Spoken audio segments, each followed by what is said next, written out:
Hello again, everybody. So week 3, I was in Port McNeill and I made my way out on day 1 to Telegraph Cove because all I kept hearing is you gotta check out Telegraph Cove. So I showed up and it's closed. The whole thing is closed. Like nobody. There's a few locals bringing their boats in, getting them on the trailer and out of the water. Pouring rain that day. I was really hoping to go to the whale museum and it was closed. But any which way, so grateful to have the whole place to myself.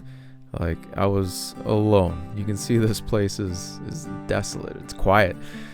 These lodges, these homes, you can rent them. You can stay in them for the open season, which is awesome. Like imagine waking up to the views in this cove. Like incredible. Original homes, like they date back many decades, like early 1900s. It's crazy. Back to, or maybe even older. I don't know. I can't remember the history exactly, but old stuff. Look at this truck. You know this thing did some work in the logging industry, or maybe it didn't. I can imagine there's some jokes coming where it's like, yo, it's a Dodge. It busted on the first day and they said, just leave it. But I'm pretty convinced that this thing did its fair share of work. Hauled some stuff, took some crews out to God knows where. Look at that grill. Awesome. The beauty about trucks and farm equipment is that if you leave it out long enough, it stops being junk and starts to become art. It's not a 6.7 Cummins, but I'm sure it did the trick back in the day. In front of the museum, they left a little vertebrae for me to check out. That was nice of them. You can see it looks like a walrus face on there. Pretty cool.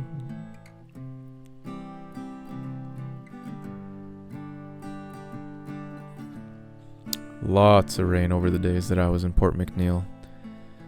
A couple days later, a bit of sun, so I whipped out to Telegraph Cove again. I just wanted to check it out in a bit different weather. Took a walk down a different path. Beautiful, beautiful day.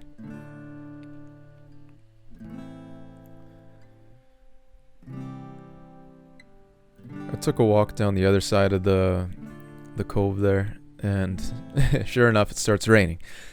The weather changes every 10 minutes up here. It doesn't matter what the forecast says. If it says it's raining, you're gonna get some sunshine. If it says sun, you're gonna get some rain. Either which way, it's beautiful. The other day I went to Port Alice. Very cool town. Unfortunately, I didn't get a lot of video in the town, so you'll have to settle for this photo of me going to check out the inlet there. Cool little lighthouse on a rock. Beautiful place. I met a great couple that they told me I need to check out this waterfall. So to get out here, you have to go past a gazillion no trespassing signs, a gazillion only authorized personnel signs. You just gotta go. So I don't make up the facts. I'm just saying that if you go against the grain, get into doing some things that maybe you're not supposed to, you just might get rewarded with something like this. Beautiful.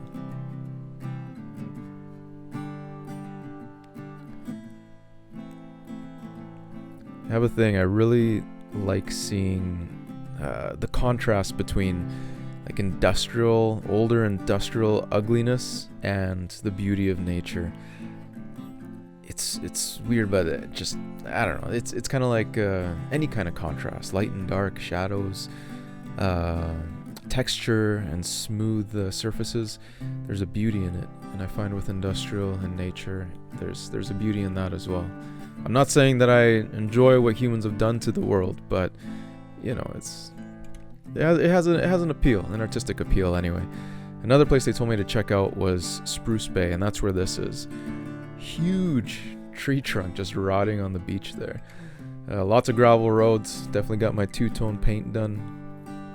I stopped in Port Hardy. So they got an awesome cafe. It's got a bookstore in there, gift shop. I stopped at Sporty's pub and grill. met some loggers. There was a logger there that was very keen on correcting the way I say Ucluelet. I was saying it Ucluelet. He's like, no, it's Ucluelet, like you cute. He kept on drilling that into me. So if I got it right, cool. If I still don't got it right, definitely let me know, because I can't be walking around in Ucluelet saying the name wrong. Beautiful park in Port Hardy. Lots of seagulls. And I learned what that means. That means there's lots of garbage. I don't make up the rules. I just see them. Had a couple little fires. It's not the size of the axe, it's how you use it. Had a friend at the campsite, Mr. Jones. Thanks for not giving me fleas, Mr. Jones. I made my first steak over a bonfire. That turned out excellent. I gave myself a haircut because, man, it's just getting way too long. Highway 19 is the main highway up in the Northern Island there. This day, I went to Holberg and Cape Scott, where you'll find this cool monument.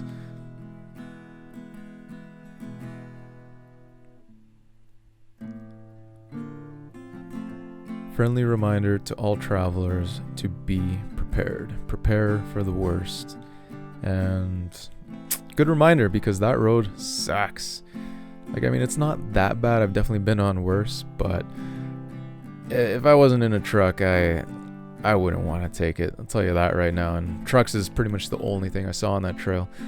Google told me to take the right, by the way. It told me to go for a good time. I took the left. If you haven't seen my video on my walk to San Joseph Bay, you gotta check it out. I made a whole different video about it. It's just too much for a week recap like this. It needed its own thing. It was stunning. Like I can't explain how amazing that day was. I had the whole place to myself. Later on, I stopped at the most remote pub on the island. Had some smoked jerky. Highly recommend. Smoked salmon jerky. Stopped at the laundromat. Cleaned up my clothes. It's been a few weeks after all. I got ready to leave the campsite. Made one more steak before I hit the road. Really gonna miss Cedar Park Resort. There's an awesome gentleman there. His name's Richard. And we had some good talks. He taught me you gotta suck it in, Christian. You gotta suck in everything in this life that it shows you. 'Cause there's just so much beauty everywhere. Like, obviously on the island, out in BC. But everywhere. Anywhere you go, you gotta suck it in. So I've really been trying to take that to heart. Like, it's not enough to just be passive and open your eyes and your ears and your other senses. No, be active. Be as mindful as you can. Take in the present.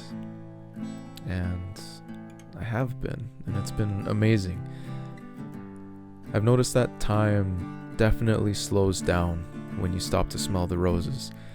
If you feel like life is passing you by, the biggest thing that I can recommend is just stop. Put everything aside and just look around you. If there's nothing good to see, go somewhere where there's something good to see and just suck it all in. Be mindful. Thank you, Richard, for that advice.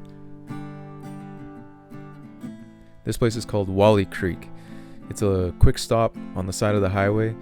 Highly recommend. Look at this. I just loved how the rock is so carved, so eroded and smooth. All the rock near the water is kind of bluish and very cool. I love the little pools. It looks like just miniature versions of the surrounding landscape. I couldn't get enough.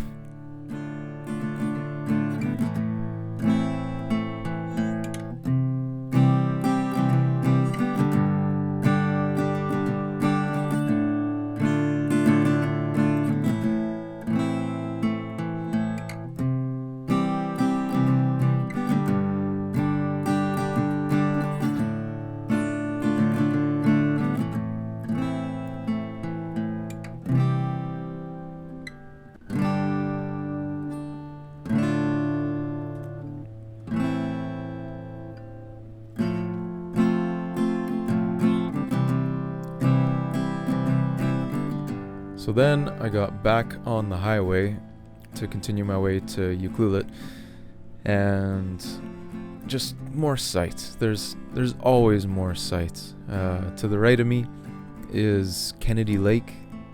Beautiful. I'm just rolling through some construction.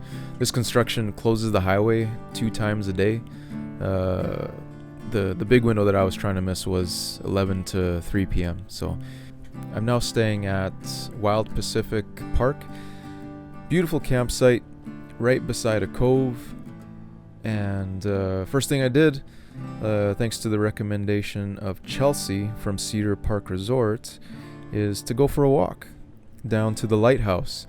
And I gotta say, it was something else. I felt like I had died and gone to heaven. That beautiful. I got to enjoy a sunset, beautiful sunny day, but I'm gonna have to show it on the next video because it's just, again, too much. So stay tuned. Thank you for everyone watching. It's been such a pleasure to share this with you. As my friend John Tang says, bye for now.